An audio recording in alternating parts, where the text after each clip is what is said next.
Buenos días, buenas tardes, good morning, good evening, and good afternoon, and welcome back to the Making Miami podcast. Today's guest is chef and CEO of one of Miami's most popular steakhouses. He does everything from TV to restaurants to MMA. Let's welcome to the podcast, Toro Loco, Chef Aldo Espinosa. Hello. Thank you for coming on, Aldo. Thank you for having me. Of course. Aldo, you're a great many things. Like I said, you have your own show on Mega TV. You're a chef. You're an entrepreneur. You're involved in the super intense world of MMA. But before all of that, you were just a young boy born in San Miguel de Padrón, Cuba, during the early '80s. What was it like growing up in Cuba during that time? Bueno, growing up in Cuba, steaks is definitely not something that the kids know about in Cuba. They used to be illegal, especially at the time that I was there. Yeah. But I always saw steaks in the movies, steaks even in cartoons. And I always wanted to eat a big steak, a big American steak. So when I came to this country, that was something that was always in my mind, and I wanted to make my dream come true. So I went and I bought a steak at the supermarket, and then I cooked at the house, and it was an experience that I never forgot. So after that, I always wanted to eat meat, and I started studying about meats, and I started doing my own research, and I found out that Miami was behind about 10 years if you compare it to New York, if you compare it to Chicago and Las Vegas when it comes to the meat industry, So I started finding out the highest quality available, and then after many jobs and many struggles in life, I opened my first food truck. And the food truck became a success because of the quality and the service and the way it was presented. Um, I remember just exploding and having a big line of people waiting to eat at a Toro Loco food truck. I was able to save money. The food truck went anywhere from $20,000 to $150,000 monthly. For a food truck, is a lot of money. So I was able to save about $40,000 every month, and I opened the first restaurant, which was in Miami. So the first restaurant, the same thing. It exploded. It was a success. We were the pioneers of high quality beef at a very affordable price. Nobody had that in Miami. Obviously, after that, there has been many copies and many people trying to imitate what we do, but that's how we started. You're the original. Yes, we are. And you are a great example of the American dream of achieving everything, and you touched on it a little bit, how you started as a young boy, how this passion came about. And you often talk about how that love of cooking and the skill that you developed later was because many times your parents were out working very hard to provide for your family, and you were left to cook your own meals. Yes, there was only a few choices. Like in a poor family, immigrants. My dad was working in a gas station. My mom was working in a factory. They were coming home late. There was obviously the option of McDonald's, maybe, and even that was expensive. Yeah. So I decided to buy things from the supermarket, and when there was no food, I would even go hunting at the Everglades or fishing, and I would try to get game or real quality stuff and prepare myself. How do you think that shaped the person that you are now? I think it played a big factor, especially on having to work to get high quality food, and after being poor for a long period of time, I saw my friends and including myself. I want to take my family to a great place to have good food, but this is how much I can afford, and I use that to build El Toro Loco. So I really, as the Robin Hood of meats, I get the best quality meat in the world, and I give it at a very affordable price to, let's say, someone that works at Publix. They can come with their family, have an amazing experience, get USDA Prime or higher. Wagyu, American Wagyu, Australian Wagyu, A5 from Japan, or USDA Prime, which is the highest standard of the country, for about $200. You can feed a whole family in a Toro Loco. Yeah, I mean, that's part of the draw of the restaurant, right? So much bang for your buck. I mean, almost like you said, a family could be fed entirely on a Toro Loco for very low and for very high quality If you food. want to have that quality and not even the same service, because we have a very homey, casual, but beautiful service to the clients, you're going to spend any Toro Loco 200, whatever you spend in Toro Loco, which is $200. If you want to get the same quality, it's probably going to be about $2,000. Wow. No, is crazy. and in today's economy, even more probably. Yeah. So you guys do exactly what you just talked about. You are the Robin Hood of the Robin Hood steakhouse is- industry. yes. And what many don't know, and something that you touched on a little bit in the answer to your first question, was that Toro Loco started out as a food truck at FIU, and it became very, very popular. And now you have this great series of restaurants and franchises. What was it that pushed you to open that very first food truck and start what became one of the most popular restaurants in Miami? Well, there was no experience, having to deal with the shopping center and construction and all of these things. Most people that do this is because they already inherit this or they know how to do it. But if you're going to do it for the first time, it can be extremely difficult and extremely expensive. And I bought a second generation restaurant, which it was called Natural Chicken Kitchen, and it was making about $20,000 a month. We brought that restaurant to $600,000 a month from 20,000. And just because we gave great service, we had the highest quality of meat. We tend to clients like Toro Loco. If you come in sandals, you're still gonna get that VIP treatment. Everybody in Toro Loco is a VIP, and I just wanted to give that to the community, and that's how we were able to grow.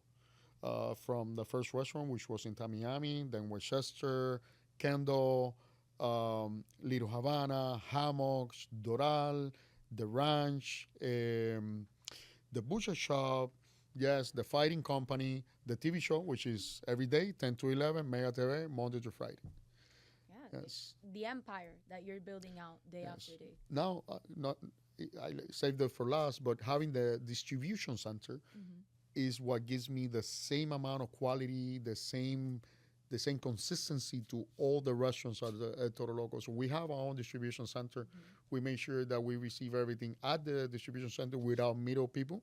And then from there, we distribute to every restaurant. And what was the idea behind controlling your own meat distribution as opposed to just bringing it in like other steakhouses? Because you could argue, right, there's other quality steakhouses that bring in outside distribution, but you guys are so special in doing that and going the extra mile. And can us normal people buy from the butcher shop?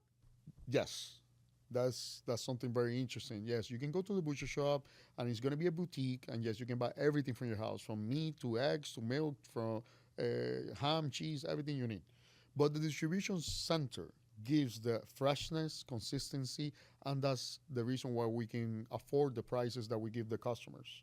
Because there's no middle people. We don't buy from Cisco, from Cheney. We get directly from the source, and we call all the middle people. That's why we can give those amazing prices that you see at Toro Loco. And I know that you take a lot of care because we've had these types of conversation about where you source your meat and things like that. Talk to us about some of those specialty cuts, the new Wagyu cuts that you've introduced, things like Our that. relationship grew stronger during the pandemic. So during the pandemic, we were able to get all these suppliers that were in a stop. We told them that we wanted to become distributors, and we paid them right off the bat. Like some people would just take 1 month to pay them. We would just pay every Monday. So right now we're receiving 44,000 pounds every Monday at the distribution center, just out of USDA Prime. Wow. Yes, we grew a lot, thank God. And consistency is very important.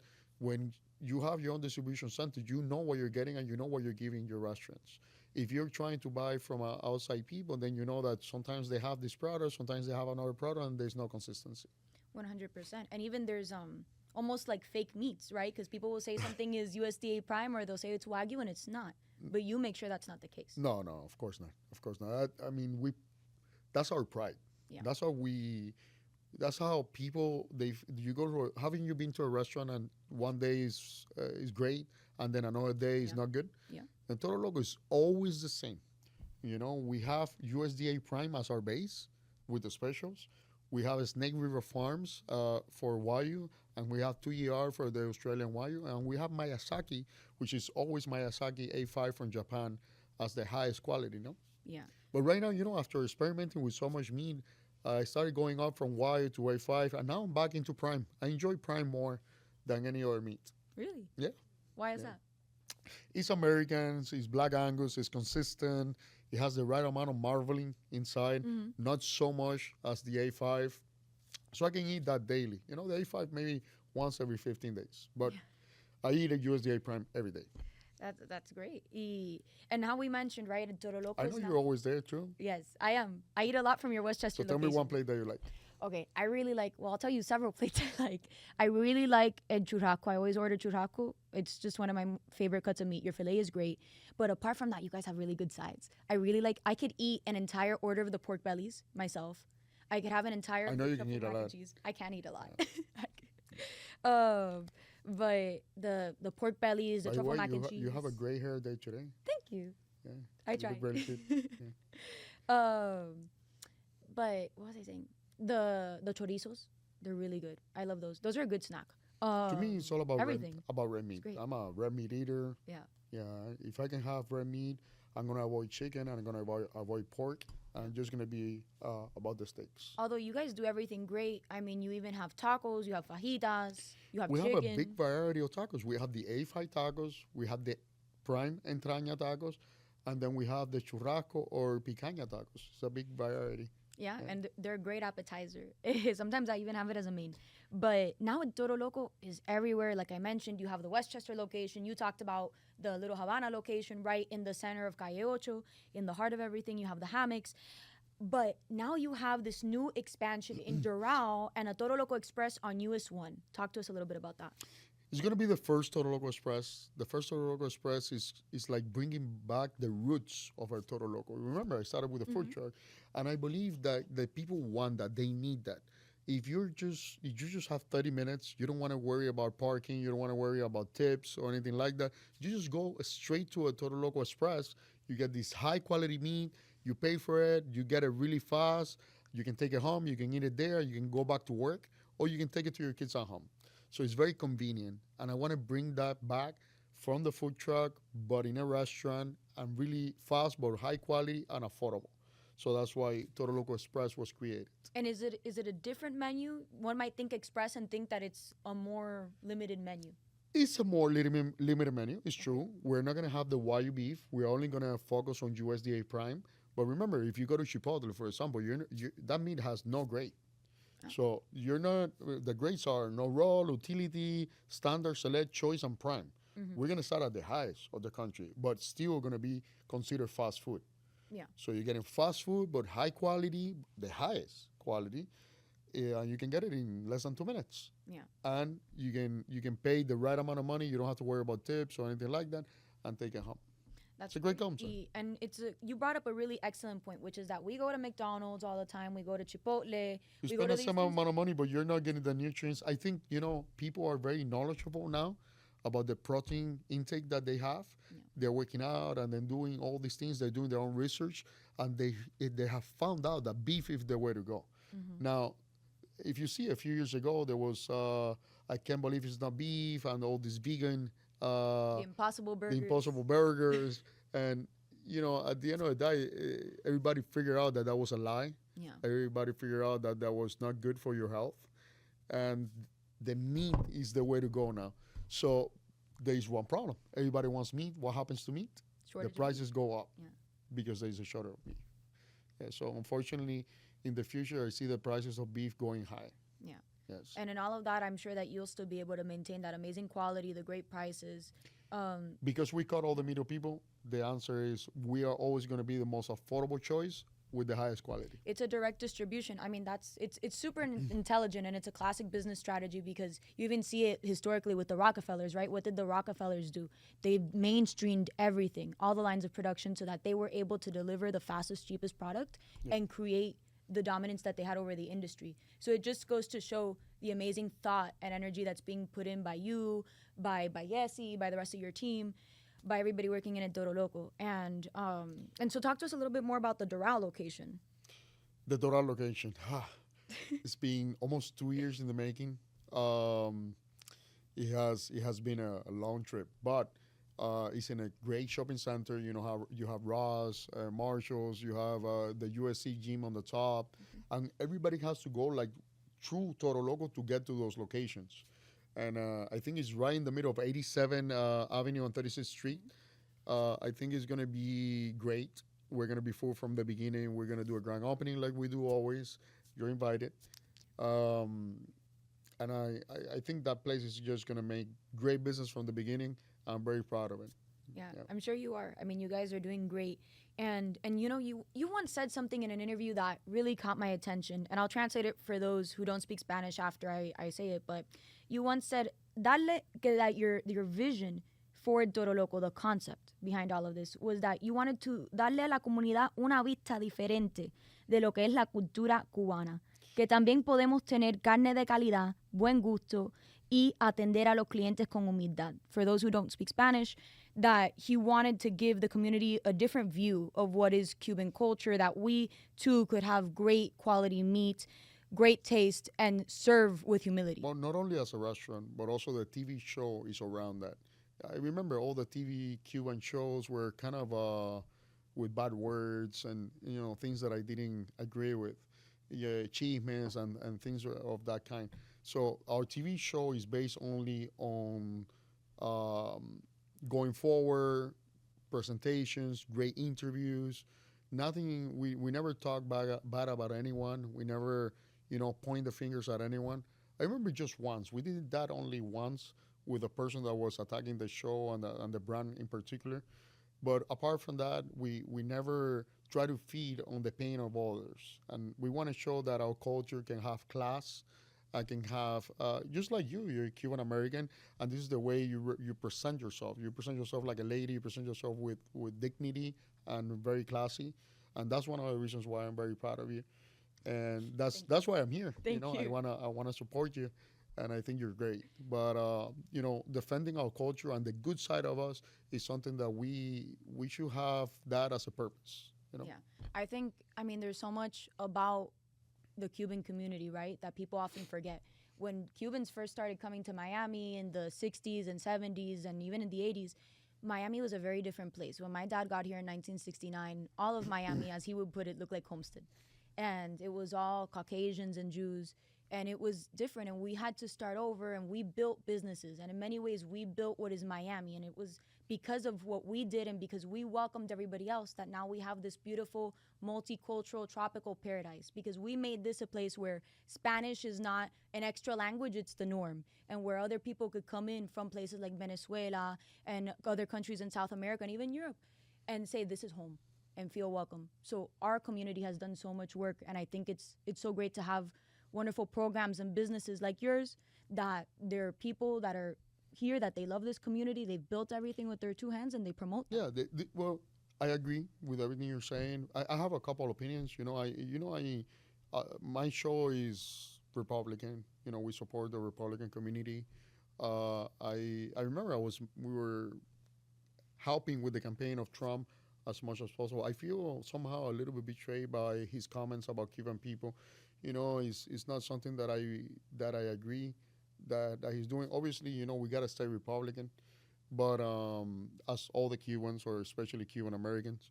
But I think our president should look at us in a different way, and appreciate the support that the Cuban community has given him for so many years. Yeah. Apart from that, I also want to mention to you one of the things that it has bothered me for years. When people copy things that are originally from Toro Loco, like other restaurants and people that were clients, and then they become imitations of the brand.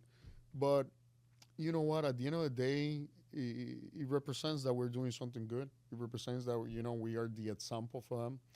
And I just wanted to mention to the people that are watching the show, be as original as possible. When you do something from your heart and you don't copy anyone, that sets you in a different light. Yeah, that makes you original, and you can look at yourself in the mirror and say, I built this with my own hands. I built this with my own ideas. And you can be more proud of yourself. So basically, be original. Yeah, my dad always used to say it, you always want to be a leader, not a follower. And so when you come up with your own ideas, you create something that's truly yours and that's truly special.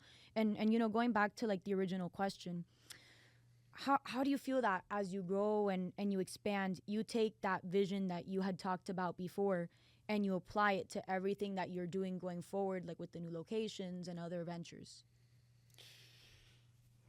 Well, I have evolved over the years, and I feel like we should focus on the Toro Loco Express and just build a lot of them, and just building on the East Coast and build so many of them, to avoid competition and to avoid anyone that would try to do the same things. Obviously, I know that when I come out with the Toro Loco Express, there's going to be a few people trying to compete with us after we do it because this concept is not out there. We're going to be the first ones, the pioneers of this concept. And we just want to go and we're trying to build a company that can build faster than what we're being able to build now and just build one after another. That's what I really want to do. Yeah.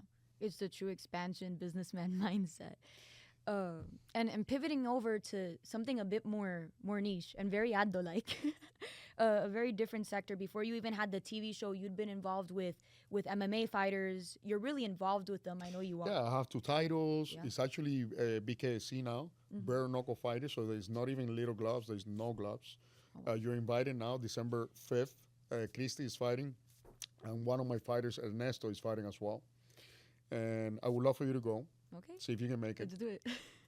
You're gonna see some blood there. And it's a very exciting sport. It's very intense. Yes, I wanted to be a fighter when I was young as well. Mm-hmm. You know, but I said, you know what? I see no money in fighting. I see all these things, and I feel there's the responsibility for my family, and to go forward, I need to focus more in work and business. But you know, I always did it on the side. How did you get involved? Is that how you got involved with doing MMA as a restaurateur, as somebody that's not necessarily directly related? Well, and how can we watch the matches? I used to get into a lot of fights when I was in school. Okay. Okay, so I did wrestling, I did some jiu-jitsu and Muay Thai and things like that, and I was able to make it into a sport. But at the same time, you know, my biggest passion was cooking. My biggest passion was creating new things of high quality to eat for myself, for the family, for events, for family events, you know. So I became, you know, the designated chef for the family. That's the initiation way before Toro Loco, even before the Toro Loco food truck. Okay. Yeah. And now you have a really exciting collaboration coming up with Benavides that you wanted to talk about. So for the first time ever on camera, I think, what have you got cooking up?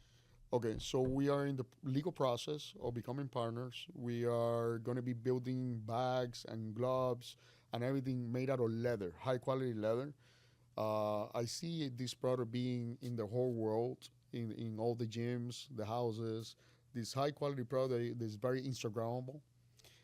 It's called Grodex, that's the brand, and is great. It's great. Yeah. Okay. And what are you thinking? Is it going to be a public distribution? Is it going to be something really for athletes? It's going to be accessible for everyone. We have obviously the packages for gyms. If they buy the package for gyms, it's going to be at a different price, the wholesale price. Or if you want to buy it for your house, then it's going to be a different price. But yeah, it's going to be accessible for everyone. And because I know how you are, tú eres muy detallista, how are you making sure that these gloves and equipment are of the highest possible quality? Okay, so this company has been around for 9 years. They were on a downfall, but they have over 5,000 orders that they have not been able to complete. They need me, and what we are trying to do is I'm going to be building this for them. I'm going to be the manufacturer for them. So it's going to be USA made, and it's going to be made right here in Doral, in one of my warehouses. So we're going to make it there. I'm going to be there every day making sure that the quality is on point.